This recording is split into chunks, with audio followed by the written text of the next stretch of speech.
Good evening, everyone.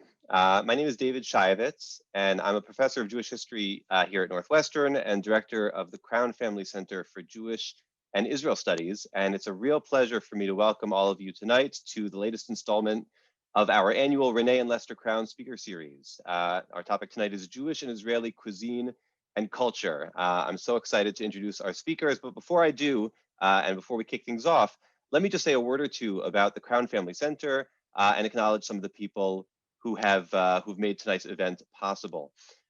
So for those who have not been to our events in the past, the Crown Family Center for Jewish and Israel Studies is an academic hub within Northwestern University for undergraduate and graduate education, faculty and student research, and for engaging and accessible public programming.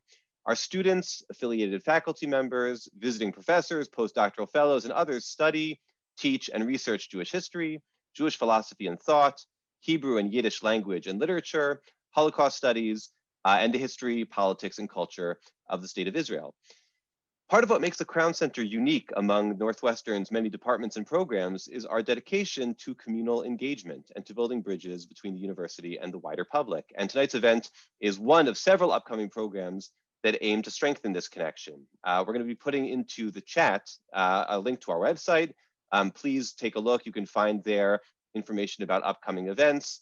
You can find information about how to get on our mailing list or find us on social media, as well as information about how to partner with us with a donation of any size to allow us to continue offering rigorous and rich and engaging programming for the Chicagoland community and beyond in the future. Tonight, it's especially appropriate for me to acknowledge two particular supporters, namely Renee and Lester Crown, whose visionary leadership and generosity over the years has transformed Jewish studies at Northwestern from a small program first established in the 1980s to today, a major academic center focused on Jewish and Israel studies with over a dozen affiliated full-time faculty members, a robust group of visiting scholars and postdoctoral fellows, an undergraduate major, 2 undergraduate minors, a graduate cluster, and dozens of annual courses enrolling hundreds of students each year. In 2012, when a group of friends of Renee and Lester Crown decided to give a gift to Northwestern in honor of the Crown's leadership, they fittingly decided not to commission a plaque or a fountain or some other kind of physical monument, but instead to reinvest in Jewish learning and Jewish culture. And the result was the Crown Speaker Series, which each year brings a lecturer to campus, or this year to Zoom, and has featured an array of really eminent authors and intellectuals who have profoundly enriched Jewish culture on campus. And our speakers tonight are no exception. I'm thrilled to be able to introduce Michael Salamanov and Stephen Cook, who are the co-owners of the nationally beloved and trailblazing Philadelphia hospitality group Cook and Solo, and who are champions of Israel's extraordinarily diverse and vibrant culinary landscape. Between the two of them, they've been awarded 3 James Beard Foundation awards. Mike has been awarded 2 additional awards for his work as the chef of Zahav restaurant in Philadelphia. Those awards include Outstanding Chef in 2017. And in 2019, that restaurant, Zahav, their flagship Israeli restaurant, became the first Israeli restaurant and the first Philadelphia restaurant to win the James Beard Outstanding Restaurant Award. Zahav was also recognized in 2018 by Food and Wine magazine as one of the 40 most important restaurants of the past 40 years. And I've got a long list of other honorifics, but in the interest of time and to actually have a chance to speak with them rather than just share these honors with you, I'm going to cut that list short. I will mention, however, that their other restaurants include Federal Donuts, Dizengoff, Goldie, Kfar, Merkaz, Abe Fisher, Laser Wolf, and if you're sensing a pattern from the names of these restaurants, so Jewish and Israeli cuisine are really close to their hearts. And the two of them have also authored together 3 highly acclaimed cookbooks. Zahav, I have my copy here, A World of Israeli Cooking. Hopefully you can't see the grease stains on it because I keep this close to the stove in the kitchen. It's been well used. Israeli Soul, Easy, Essential, Delicious, and a book that I don't have a copy of handy, Federal Donuts, The Partially True Spectacular Story. We're going to hear much more about their career and about their work over the course of our time together. And so let me just give you a sense of what the next hour and change is going to consist of. We're going to start with a conversation between myself and Mike and Steve. After that, we're going to turn things over to my colleague, Claire Sufrin, who's the Assistant Director of Jewish Studies at Northwestern. She's going to help us moderate some audience Q&A. So as we're speaking, if you do have questions, if there are things you want to learn more about, please do put them in the Q&A that you can find a link to at the bottom of your screen. And we're going to be going through those questions and posing them as we proceed. So Mike and Steve, thank you so much for joining us. It's really a pleasure to have you with us. I'm sorry that it can only be in this virtual format, but I know there's been tremendous enthusiasm on the part of our community to get to learn from you. So let me start by just asking you to tell us, for those who have not read your cookbooks as carefully, a little bit about yourselves. And Mike, maybe we can start with you. Can you just share with us a bit about sort of what your path has looked like, how you came to be a chef, how you came to focus on Israeli cuisine in particular, what that trajectory has looked like? Well, thank you guys so much for having us, albeit virtually. But it's really cold in Philly, so I would imagine Chicago is a lot colder. So maybe it's better this way. But so I was born in Israel. I grew up in Pittsburgh, Pennsylvania, and we moved back to Israel, and we made Aliyah when I was like 15. And I got the sort of bug then, you know, when I left and came back to Pittsburgh after that, there was something that was just sort of different, and whatever life I thought was like normal and something that I sort of idealized was gone, right? And so I had this sort of back and forth with Israel.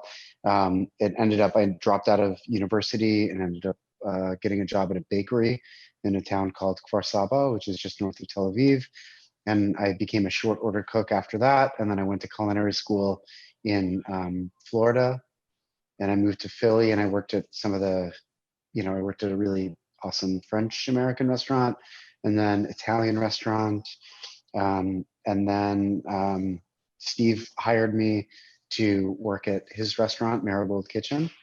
And we became really close. And I think that for many different reasons, we just thought that opening an Israeli restaurant would be cool. It was part of our heritage.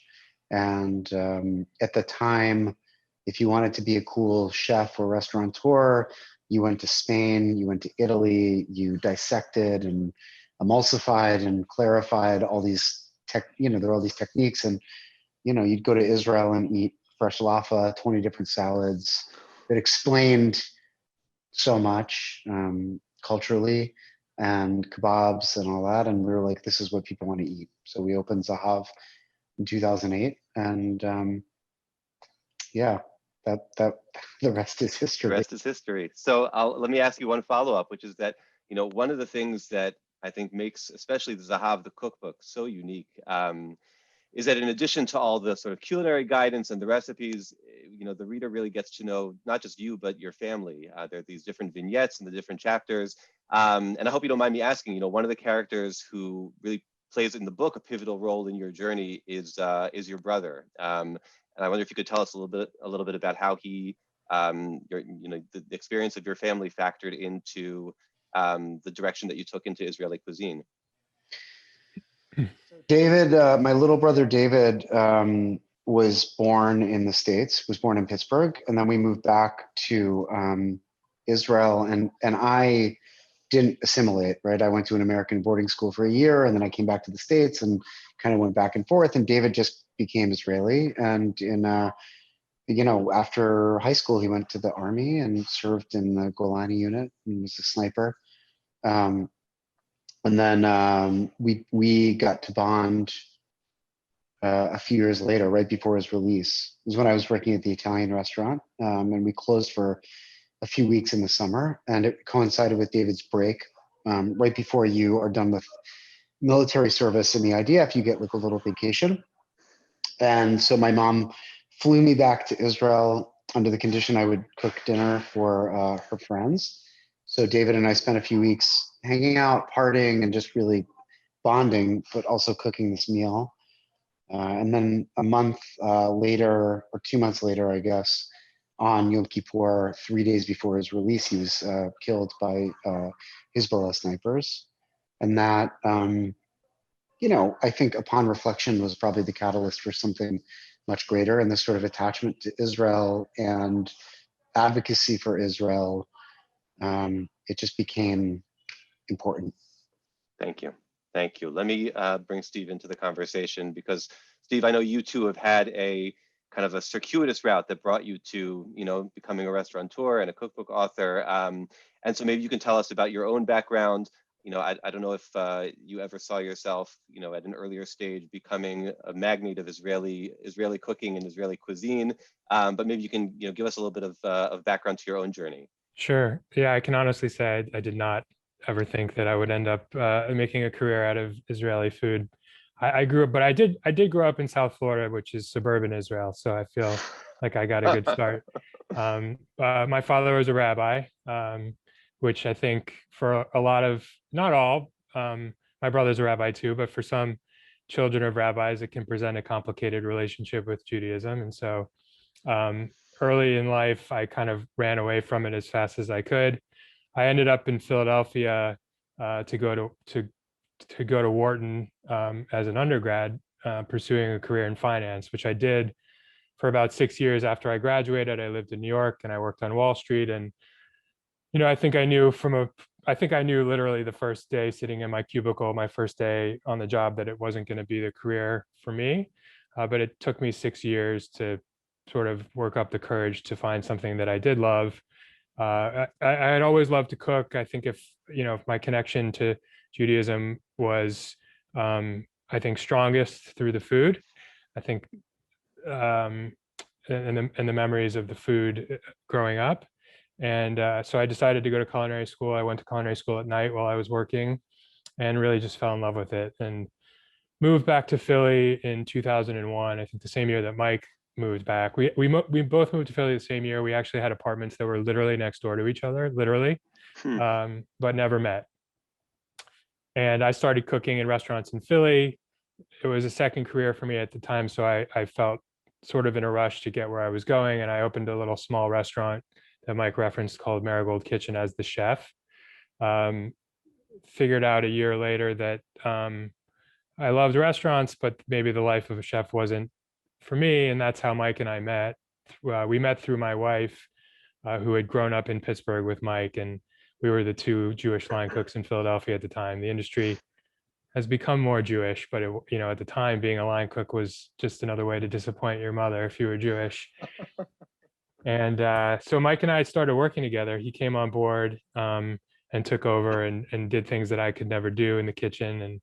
And it wasn't that first restaurant wasn't a busy restaurant or a successful restaurant. So we had a lot of time, Mike and I, to just sit and talk. And Mike had this vision for this Israeli restaurant, which, it's sort of a little bit hard to imagine in 2021 with Israeli food taking off in America. But at the time, there wasn't anything. And Mike had this really clear vision, and we would talk and talk and talk about it. And, just to sort of shut him up, we just decided to do it.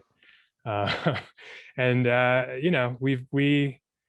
think, we really like working together, and we sort of hit on something that was personal to both of us. And I think that's the reason our restaurants are Israeli and Jewish, because that's what we know, and that's what we're able to express in an authentic way, and have our guests sort of feel that expression directly. So apropos, Israeli cuisine and the sort of meteoric rise in the United States, but I mean, really in Philadelphia especially. So I'm a Penn alum, and there was no Israeli culinary scene when I was in Philadelphia, unfortunately. I know that you guys now have a restaurant actually right adjacent to the Penn campus. And I think if it had been there when I was in school, I probably would have spent every day there. So I missed out on that, unfortunately. But it really shows what a surprising, I would say, rise in terms of the general awareness of Israeli cuisine, how that's taken off. And I wonder what the two of you attribute that to. Why is it that Israeli cooking, not only your own restaurants, but there are a number of other celebrated restaurateurs who have taken Israeli cuisine mainstream. What do you think it is that has made this moment so receptive? I think that, I'm trying to remember what Steve wrote in our business plan, to try to gather money from friends. And what did we say? We said that it was this mysterious cuisine that represented not only the Middle East, but Mediterranean and Jewish diaspora. It was something that nobody else was doing, right? And what we knew of Middle Eastern restaurants, unless you lived in like suburban Detroit or maybe Anaheim, it was like not good, like Arabic food. And there would be, I think there was like a hummusia in New York that was opened maybe by an Israeli, but wasn't really run by an Israeli after that. So there just wasn't great representation of, forget about Israeli food, Middle Eastern food. And I think that Israelis were, for a time, probably embarrassed. I don't think that the idea of having a national cuisine was something that they ever really considered, because they were going through this metamorphosis of wanting to be great chefs, which meant cooking European food. It would meant if you were an Israeli in Israel and you wanted to go be a famous chef, you would go to Japan or you'd go somewhere in Europe, and then you'd open up like a sushi restaurant in Tel Aviv. And you would do that when one safta was like Iraqi, one was Yemenite, one was Bulgarian, and one was Moroccan. And your Shabbat meal was just so much more stimulating than that. So I think people were embarrassed. And I think that even Israelis that would open kind of Israeli restaurants in the United States called it like Mediterranean or something like that. So I think I guess we were maybe naive or confident enough that there was something there that nobody had really done before. And we wanted to be the people to bring it. I guess, to what do you attribute, I mean, other than the quality of your food, and that goes without saying, and your efforts, I guess, what do you think made this moment one in which people would be receptive to this style of cooking? What is it about Israeli cuisine, do you think, that is capturing non-Israelis all over the United States and beyond? I mean, I think the big picture is that Israeli cuisine has ridden this wave that stretches back, 30 years in this country, with the sort of awakening of Americans that you can have great food that doesn't have French or Italian names on the menu. Like Mike said, both of us coming up as cooks, look back at the list of restaurants that I wanted to work at when I moved to Philly in 2001. They were mostly French and a couple Italian and sort of continental restaurants. I remember one of my first jobs in the industry was in high school. I was a busboy at a northern Italian restaurant, and at the time that was revolutionary, that somebody would take a region of Italy and focus on it. And I think there's just been over time a growing curiosity and interest of American diners about, okay, what's new, what's next. We saw it in Philly with tapas. It had a moment before Zahav opened, and now I think Mike mentioned Israeli chefs maybe being a little bit embarrassed about where they came from previously, but now I think it's really turned on its head. I think the cooks are sort of rejecting that sort of French orthodoxy, and they're saying, where am I from? Like, what did I grow up eating, and how can I share that? And I think it's coming from both directions. It's coming from the cooks and it's coming from the diners, and they're both getting a little bit, they're both dipping their toes into new waters and excited and curious about it. And Israeli food has a lot of great things going for it. It's both exotic and accessible at the same time. It's very healthy. It's Mediterranean food, and Mike talks very eloquently about this, and I'm sure that he will here. It's not just one or two things. It's not Arabic food. It's not Jewish food. It's literally hundreds of cuisine. So there's a lot of territory to explore, which is part of why we've been able to take it apart in Philadelphia and sort of cherry pick certain things for certain restaurants, and not continue to find new things, new parts of the cuisine that we can explore.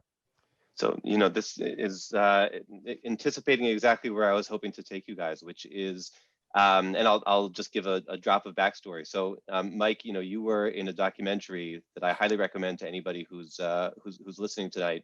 It's called In Search of Israeli Cuisine.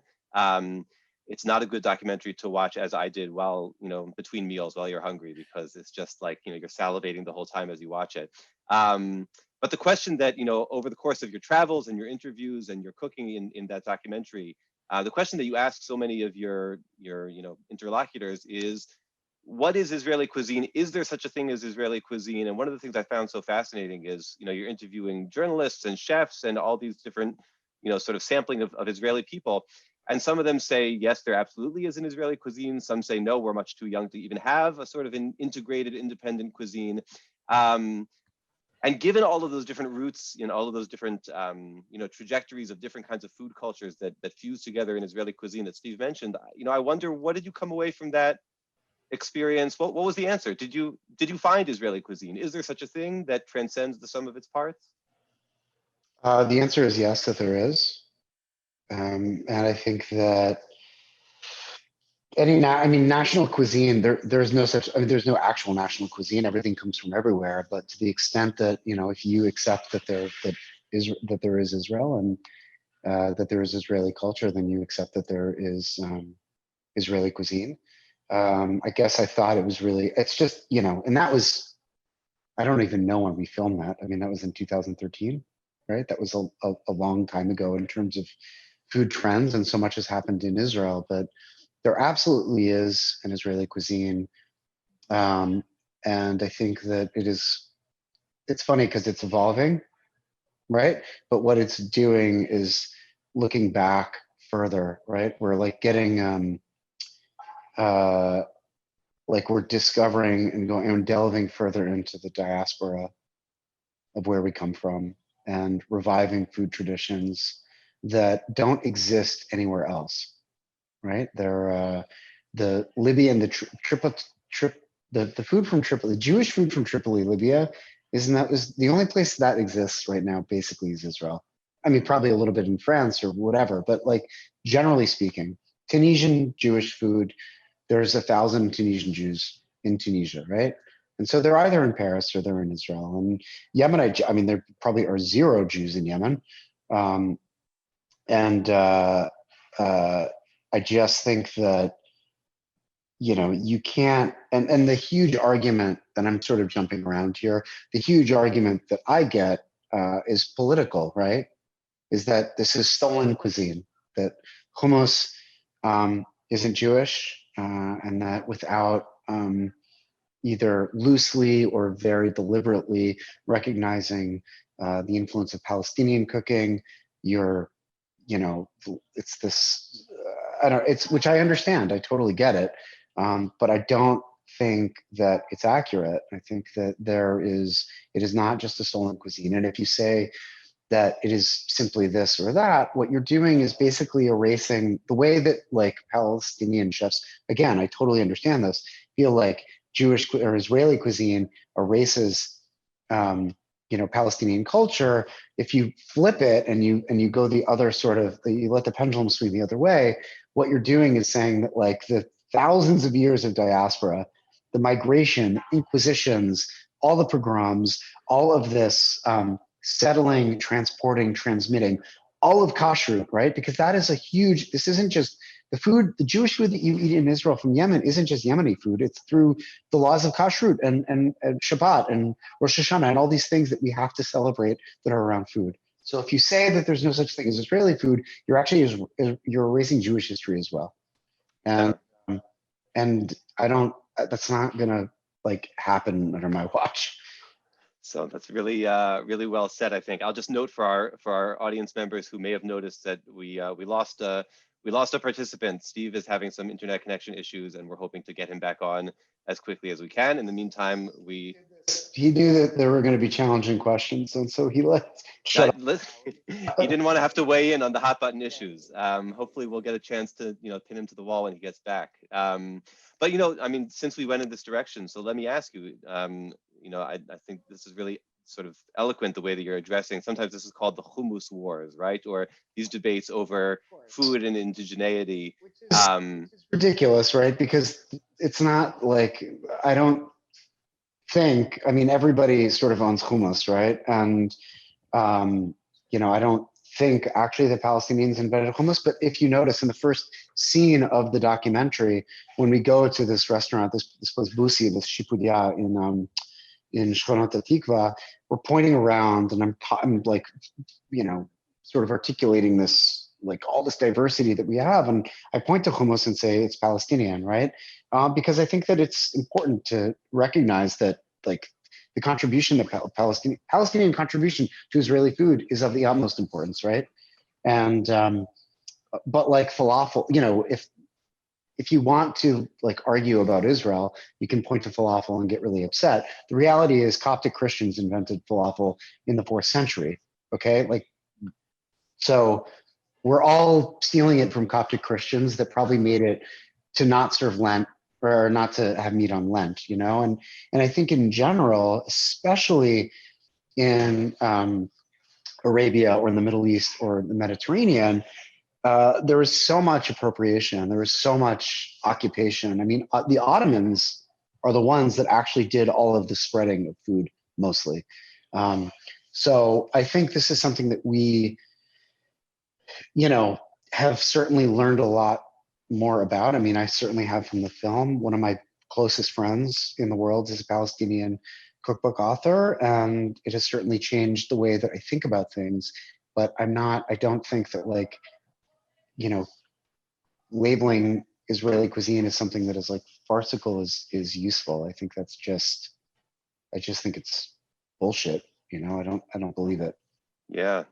So I guess let me turn the question on its head then. You know, in one of the things that I really love about the cookbooks is that you are highlighting restaurants and chefs, Palestinians, Israeli Arab chefs. And I wonder what your experience has been like using food and cuisine and the sort of, you know, cultural underpinnings to bridge barriers, to sort of cross boundaries that otherwise might exist. Do you see that happening in Israel? Have you seen that happening in your career?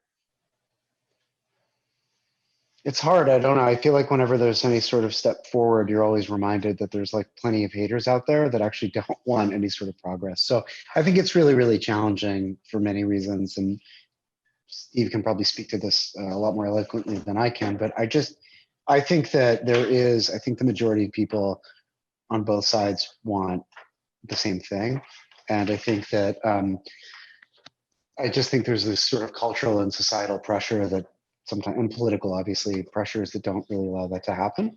I think food is, and I years ago would have made fun of myself for saying this, like this image of like, I'm going to be the American Israeli that like makes challah and we break it and like there's freaking peace. Like, no, that's not going to happen. On the other hand, what we've all sort of come to realize is that a lot of the people, a lot of diplomats, a lot of politicians that really should have the best interest of their citizens and societies in mind, they're not doing the job that they should be doing. And in a way, I think food diplomacy, you know, I think that it could help. I think it could be more effective than some of the sort of public policies. So I don't think we're gonna like make a loaf of challah or bake pita and like start strumming like kumbaya. On the other hand, there's something so utterly human about cooking and hospitality in particular, and inviting people in and sitting down to your table. And we see that, you see that in Israel all the time. You see that here in the United States on so many different sort of levels or platforms. I think that it's something that we have to pursue. Yeah, Steve, welcome back. If you wanted to jump in, I wanted to give you a chance. Thanks. Yeah, we had a power outage here for a minute, but yeah, just to piggyback on something that Mike said, I mean, just connecting it to our careers, I think most people assume that we got, you know, that the business is about, you know, the success of our business is about the quality of the food, and that's certainly a key element in it. And especially since Mike and I both entered the industry through the kitchen as chefs. But really, I think when you ask us what our business is, I think we would both agree that it's more about the hospitality side than it is about the food. I view our job as like someone comes into Zahav for a 3-hour meal, or they come into Federal Donuts for a donut and a cup of coffee. Are they leaving our premises feeling slightly better about the world and about themselves than they did when they came in? You know, whether they, you know, that quick interaction with the counter person, that human interaction, or, you know, the longer interaction maybe with the server at the restaurant. You know, we want to make people feel more human, feel better about the world. And food is and hospitality, it's disarming.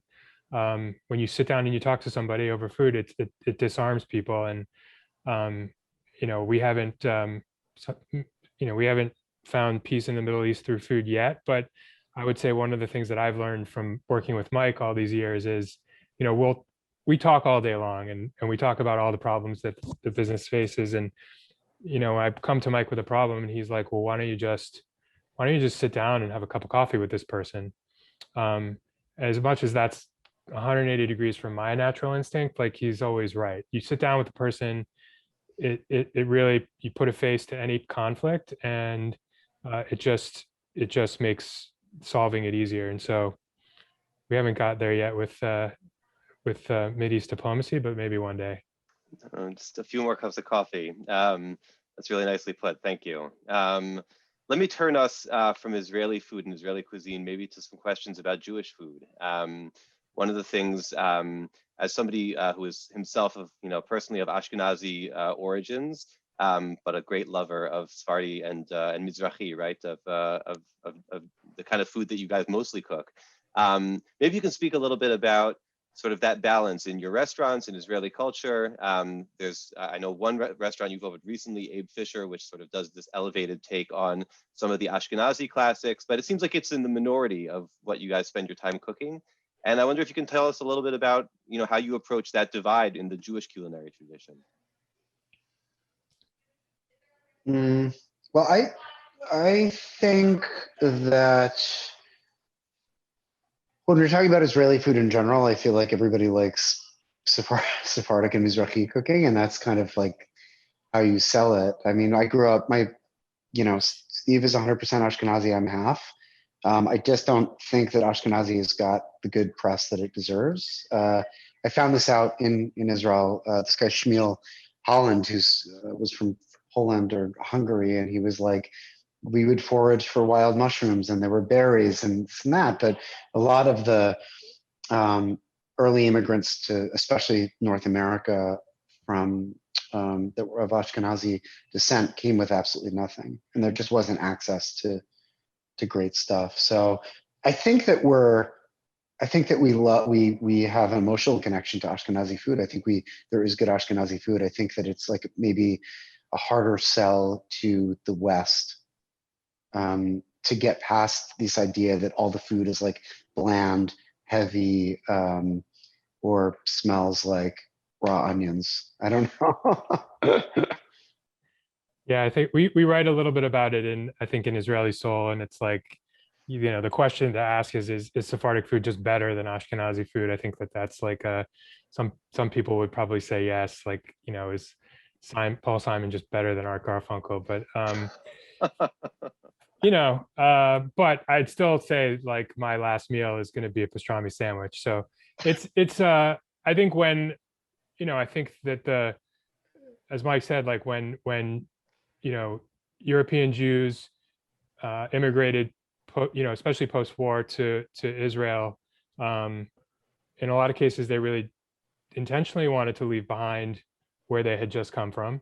So I think that's a big element in sort of like how Sephardic food has become, you know, it became dominant in Israel. That was what was, you know, the raw ingredients that were, you know, in the climate of Israel were more conducive to the foods that were cooked by the Sephardic immigrants.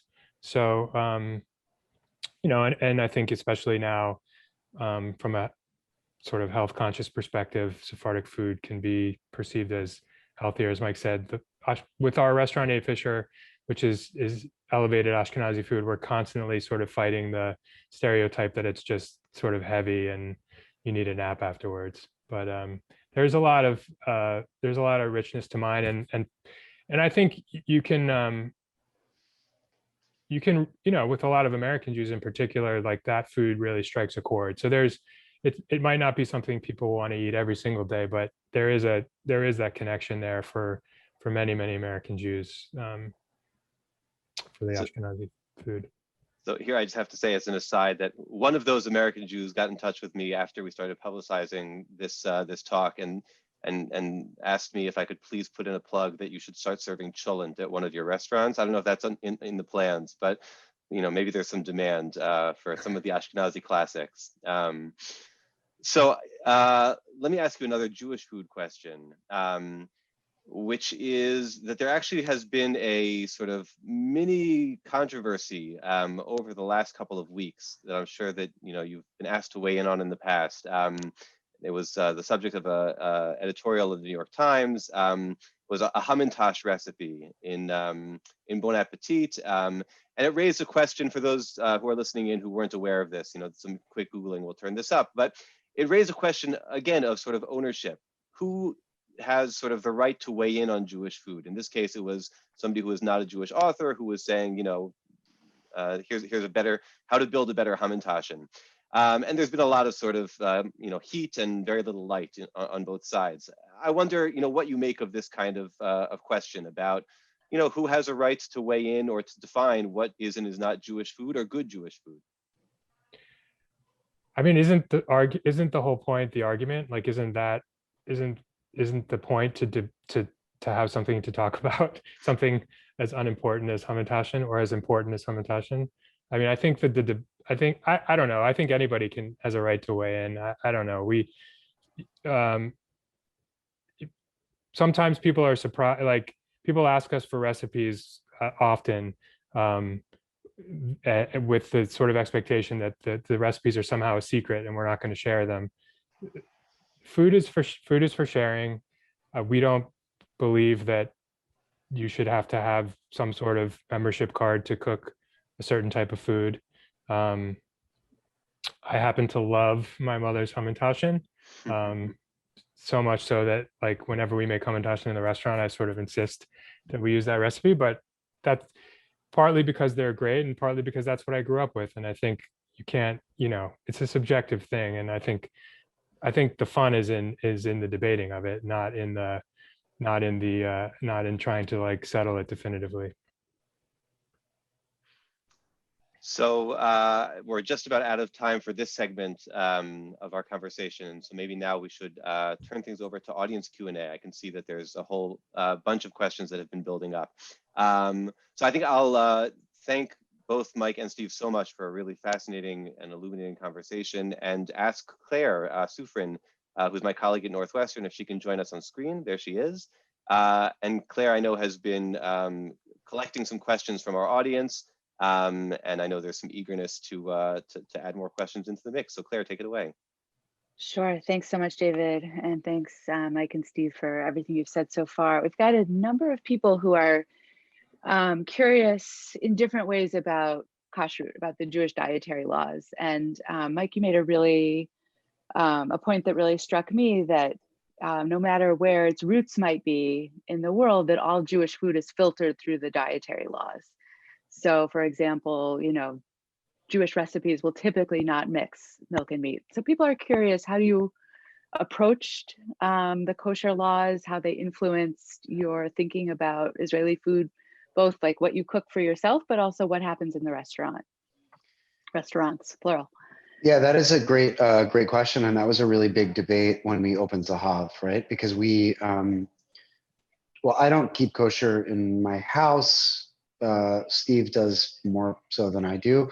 But we decided, what do we do when we're trying to introduce Israeli food, not just Arabic food or not just whatever, like Jewish food to people? And I always use lamb, like roast lamb as the example, right? Because if you're cooking sort of quasi Middle Eastern or Mediterranean food and you roast lamb, you always make some sort of yogurt or like Lebanese sauce with it. In Israel, you wouldn't do that. You would have trina, right? And there was that sort of limitation and that parameter and that thing that helped define Israeli food for us. So we decided at that moment that we weren't going to mix milk and meat at Zahav, and we weren't going to have treif. Like, we have no treif. We have no shrimp, we have no bacon, we have no pork, we have none of that. And we don't serve milk and meat, and it's kind of like jarring for a lot of our cooks here. And then every now and then, if we win an award or do well, we'll get Szechuan takeout for staff meal, and people go crazy because it's like, oh my God, shrimp and pork, But that for us was a way to be definitive about the way that we were going to explain Israeli food. And actually, with the exception of Abe Fisher, which is more Ashkenazi, we do serve like a little milk and meat. And we had a little play on treif when we first opened, just, because we all have a personal relationship to kashrut. I just was explaining this to somebody the other day. I was like, we would never have like bacon, or we would never have pork in the house. No, right? Growing up, like conservative Jewish in Pittsburgh, you would never go to a restaurant and have a pork chop, but we would absolutely eat shrimp scampi 5 feet away from my front door, like on the street, right? So when we opened Dave Fisher, we're like, we need a little bit of like Chinese takeout on Christmas Eve on our menu, right? And so we had like, I think Steve, we had like fried rice or salami or something like that. But so we do try to keep it real a little bit with that. And we do think that if you are going to help identify Israeli cuisine versus like other Arabic cuisines, I think it is a distinguishing factor. You're reminding me, just to be clear, my understanding is that Zahav, there are dishes that are dairy and dishes that are meat, but there's not one dish that has both. And in some ways that's the best situation, because sometimes half your family wants dairy food and half your family wants meat food. And, someone's always going to lose out when you're dealing with a kosher system. But but furthermore, I think that when you are a cook and you are roasting a piece of meat, to rest it or to baste it in butter is, of course, delicious. Everybody loves it. It's the way that we've been taught. What we want to introduce is this ratio of like lamb fat to charcoal to za'atar to the trina to like what is part of our lineage and our history, right? We are trying to tell stories that go in some cases to medieval Spain, that go from the Pale, to right now. And we don't want to interfere and mess with like European technique that doesn't belong into like this story or this narrative.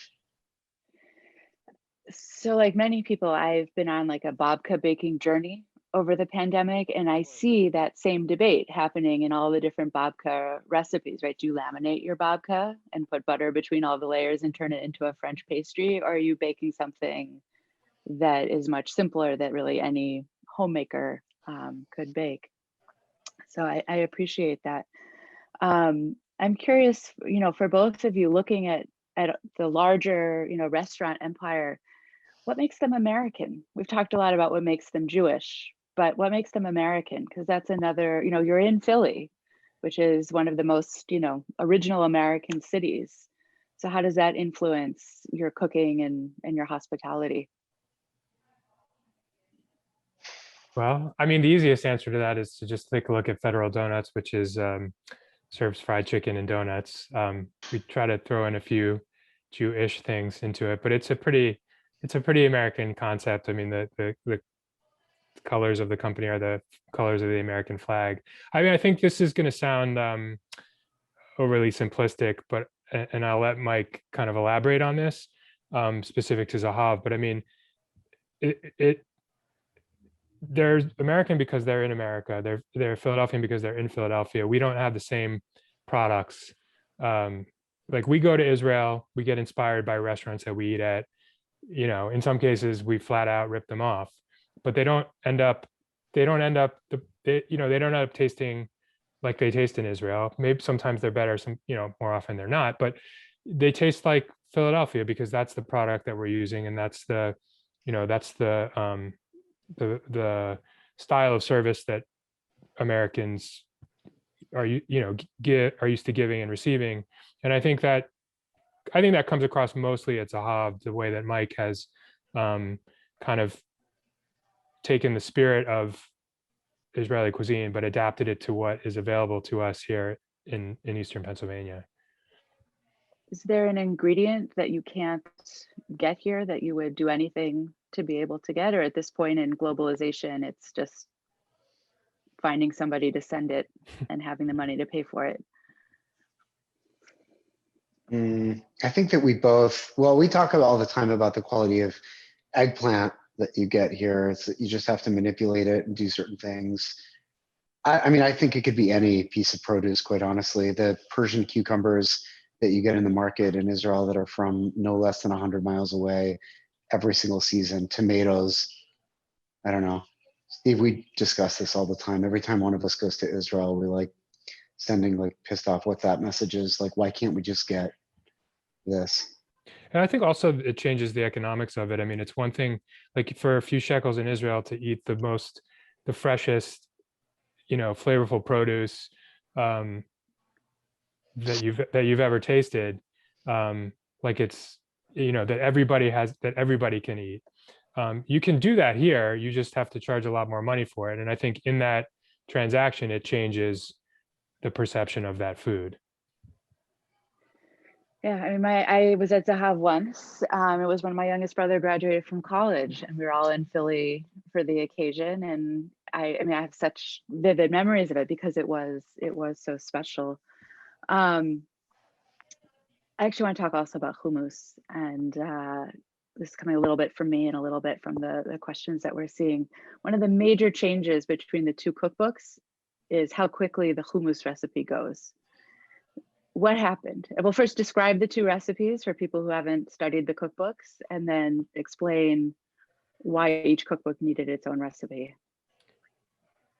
So the Zahav Cookbook has the Zahav recipe, which we spent a long time developing. It's fantastic. It just takes a lot of, not necessarily a lot of hands-on time, but a lot of pre-planning. You have to soak the chickpeas.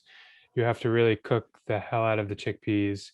You have to drain the chickpeas the right way. So it's a project, and it yields fantastic results. When we wrote Israeli Soul, we were really trying to, I mean, it's really gratifying to know how many people actually cook out of the Zahav Cookbook, but one of the comments we got back was some of the recipes were just a big investment in time. So Israeli Soul was really about how to shortcut that. And we had for years railed against canned chickpeas, and then decided to just embrace them. But what we really wanted was that the 5-minute hummus recipe in Israeli Soul, which literally takes 5 minutes and is based on canned chickpeas. One of the like secret goals behind that recipe was to use an entire jar of tahina and then be done, and then just throw it away, because trying to emulsify tahina so that and measure it out is just a messy, dirty business. So that's one of the big differences too. You just use a whole jar, you pour it in, you don't have to measure it, and it's done in 5 minutes. And it's very, very good. It's not as good as the Zahav recipe, but it's a close second. There's a jar of, like crumbly, gross tahina at the bottom in my refrigerator that feels you calling its name. Thank you. I've wondered. I've made both, and they are both delicious. I'm curious, how has Israeli cuisine in Israel changed over the time that we're talking about? We've talked a lot about how you've changed, or how you've participated in the changing of Israeli culture outside of Israel, sort of this elevating and all of that.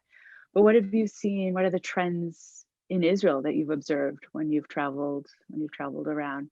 And I suspect we have a couple people who wouldn't be opposed if you name dropped some some restaurant recommendations. Well, I think that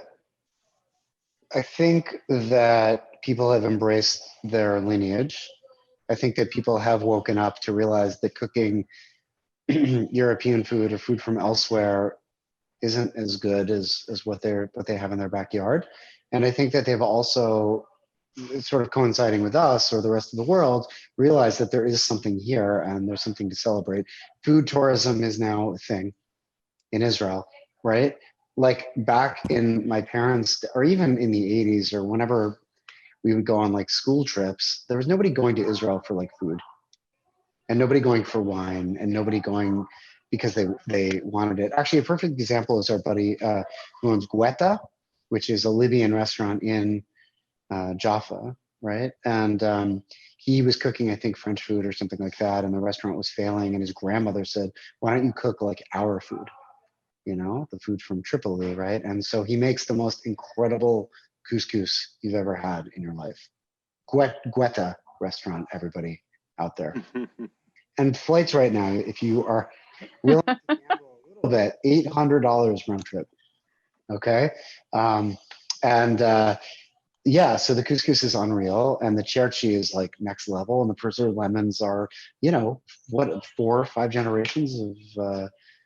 I mean, just it's incredible. So I think that people are really embracing that, and I think that people are not going to like fancy European restaurants the way that we're doing it here too. I mean, as Steve had mentioned before, if back in my day, if I wanted to go to like a nice restaurant, I'd go to like a Danielle or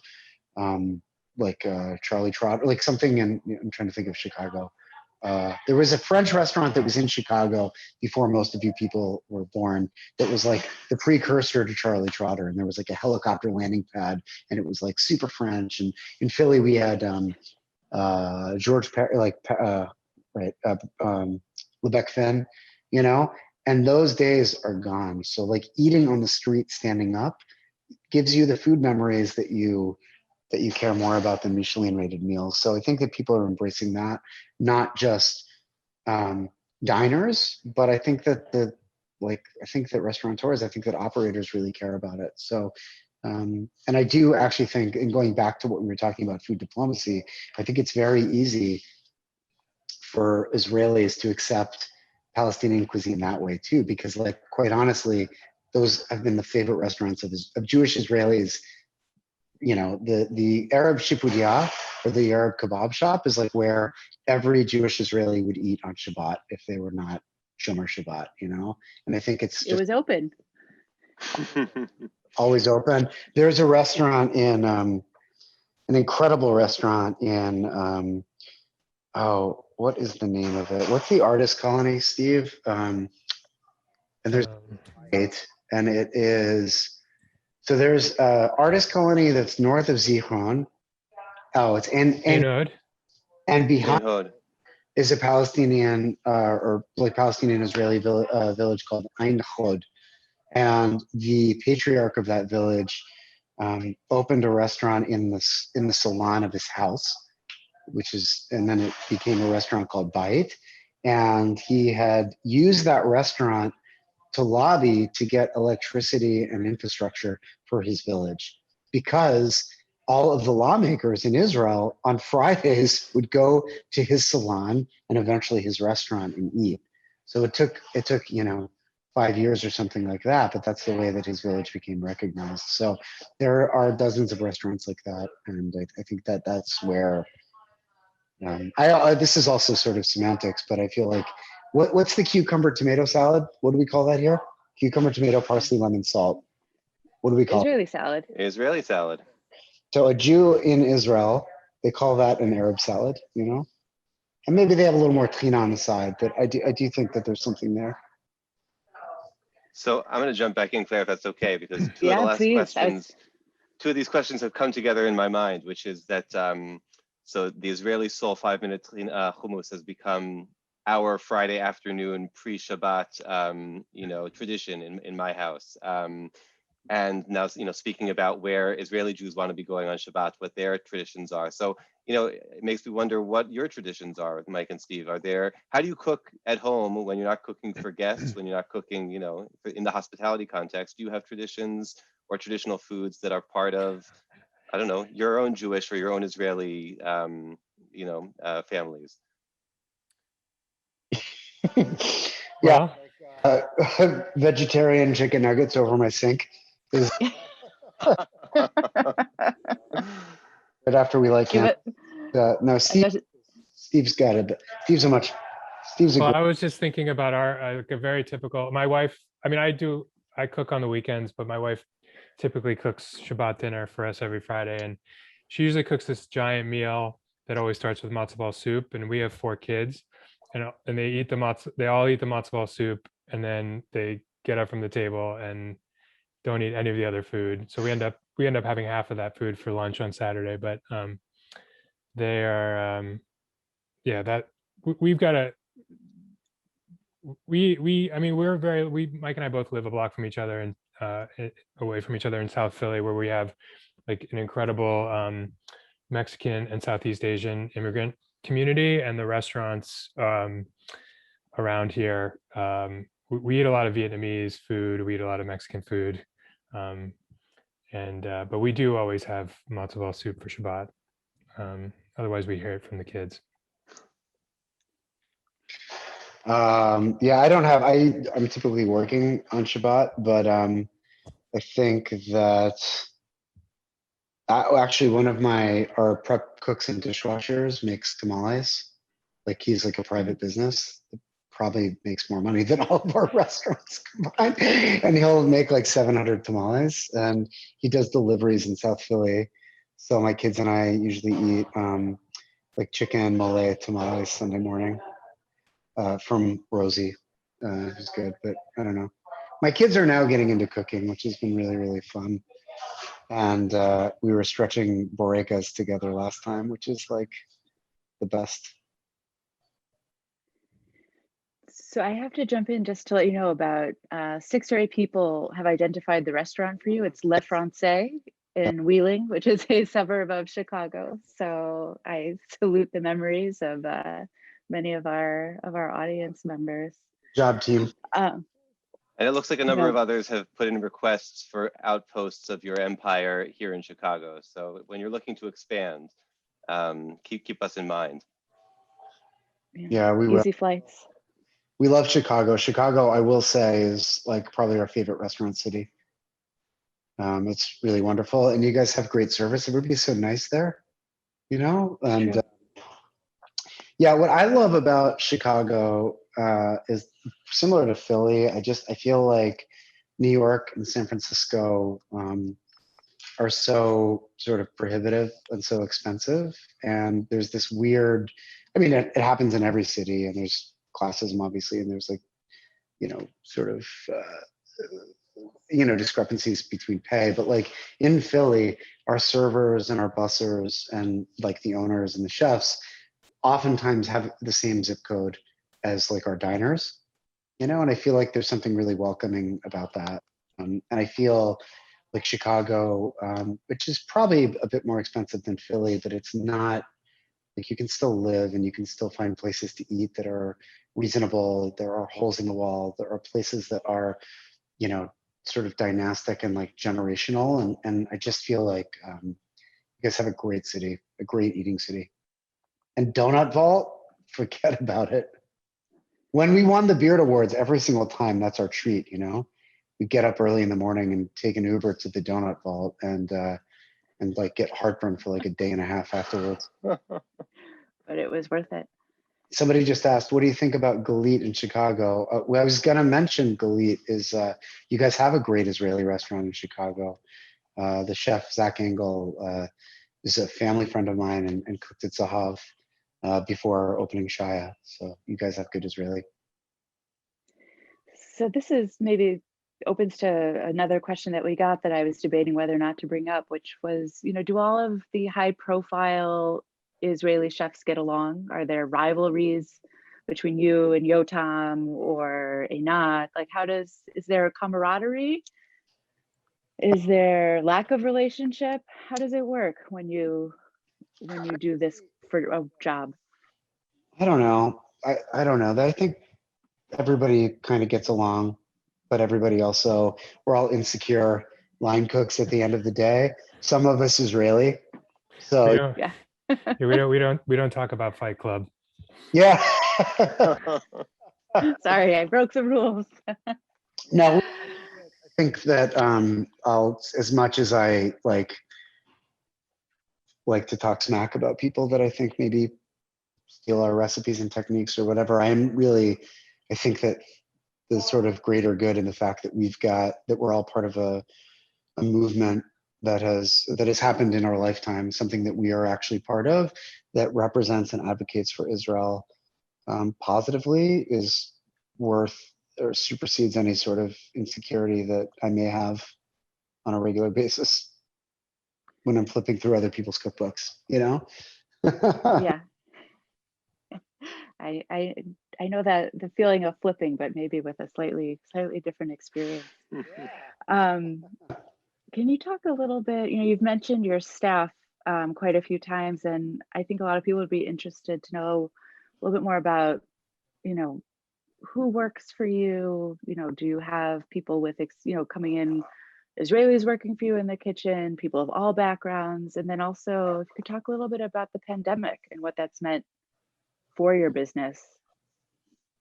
All right. Well, I'll start with the easy one, Steve. We have everybody that works for us. We have an extremely diverse background. I don't think that there are a ton of Israelis in Philly, but we definitely have had Israelis work for us. Couple in the kitchen, but we have literally everybody. I mean, restaurants are the sort of petri dish of humanity, which is fantastic. Our general manager and partner at Zahav started here. He's a Turkish immigrant and came here to the United States with like $700 in his pocket and is now an owner, and he's the best. So we have a lot of, it is a family. Um, and I don't know, pandemic restaurant, Steve, can you take this one and I'll have a power outage? Yeah. Well, not surprisingly, a challenging year. I was saying earlier, I mean, on March 15th of 2020, we had 400 employees. And then on March 16th, we had 0. So right now we have about 200 and we're slowly sort of turning the lights back on. At the restaurants, we're not doing any indoor dining yet, but that's probably coming in April. So it was challenging. I mean, I think Mike and I both feel very fortunate. A lot of restaurants, people we know in Philly and else and around the country have permanently closed. There's a lot of casualties in our industry due to the pandemic, not to mention the incredible human toll. But we feel really lucky in that our businesses are going to come out alive. And as we're sort of trained to do, just by the virtue of us being in the restaurant business and sort of having to always figure out, solve problems in the heat of the moment, like we're really like we'll never get another opportunity to remake our business this way. I mean, some of the changes that we've made in the last year when it comes to sort of quality of life and for ourselves and for our employees and compensation for our employees, we never would have been able to make those changes midstream with 400 people. And so what we've been talking about, I think, with our management team in the last few months, as we've started to see a little bit of light at the end of the tunnel, is like, let's just remember everything that we hated about our business in March of 2020, and let's just not do that again. So as bad as it's been on so many levels, we're trying to look at it like an opportunity to remake the company, and not repeat old mistakes and not fall into unhealthy patterns. We instituted a service charge at all the restaurants. We instituted a $15 an hour minimum wage at all the restaurants. Those are things that we're really proud of, that we always talked about doing, but kind of putting those in a 400 person company and not having not having pushback it just wasn't really feasible. But when you're starting over from 0, you can kind of do anything. So I think it's been a really challenging year, but I hope that we look back in 5 or 10 years and sort of see this as the beginning almost of a whole new company for us. Thanks. So let me ask one last question that has been submitted by one of our audience members.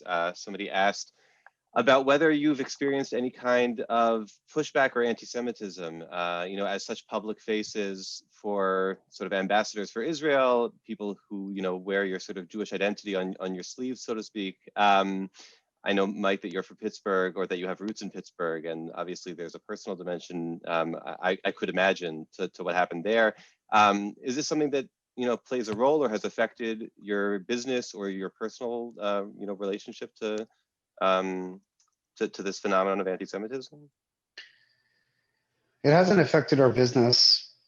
I do remember like the early, we didn't know what to call Zahav, and I think that, or we knew what to call it, but we didn't know how to describe it. And we said Israeli, and I think there was like maybe a publicist at one point. It was like, isn't that political? And which I understand. I think the easy answer is yes, of course, we're Jews. So yeah, we've experienced anti-Semitism, whether it's sort of passive or aggressive, it happens. There haven't been that many moments where I think it's really done more than just made us aware of the fact that we always kind of have to keep our guard up. I'm sure the same as all of you out there, right? I think that we all experience it one way or the other. And growing up in Squirrel Hill was like, it's like a shtetl, and there's like people. I thought that every American Jewish city had people speaking Yiddish in the streets, right? And there was still anti-Semitism, and Israel and the idea of Israel, I think, is an easy way for people to mask anti-Semitism and and make it like anti-Zionism or whatever, which is not which is like confusing. But I don't know. I'm not answering this totally, but Steve, have we experienced anti-Semitism? Almost surprisingly, no. I mean, in terms of being, having our business targeted in any way, I mean, we've always, well, I don't know. No, I would say, we've always tried to use, the last several years have been, I think, for everybody more political than it had been. But I mean, we've always really tried to use Zahav just to be only positive about Israel and really just focus on everything that's wonderful about Israel. And yeah, I mean, I think we're proud of what we do. We're proud of what we represent, and